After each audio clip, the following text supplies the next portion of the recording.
Hi everyone, it's Deborah Sunderland of Sunderland Coaching. So let's just be real and concise.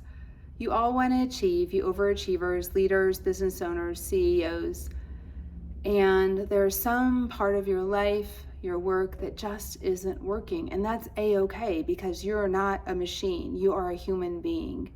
And what I have found, no matter what industry I'm involved in, no matter which leaders I'm working with, there tends to be a breakdown. There tends to be a sabotage of the results they want. They don't have them. And it all comes down to a few things. One, relationship. And two, communication. Number one, relationship. How you relate to yourself. Are you pausing to listen to what your heart wants? Are you pausing to listen to the thoughts you have?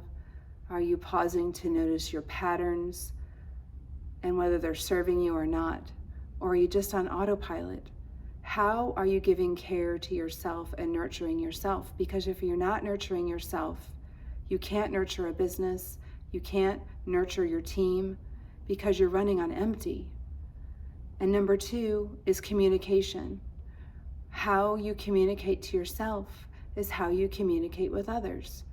And most of the time, we're not paying attention to what we're telling ourselves because we're on autopilot again and we're just in a pattern.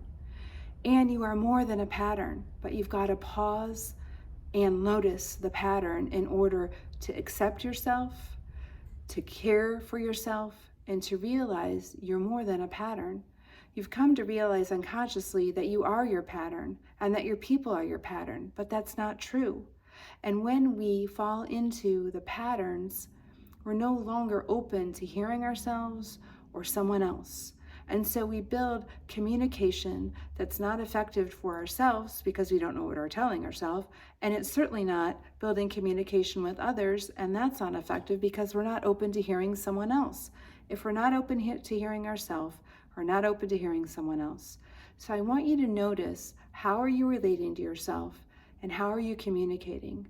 What are you telling yourself? What are you believing? And how are you feeling that's driving your behaviors, that are driving your patterns, that are driving your results?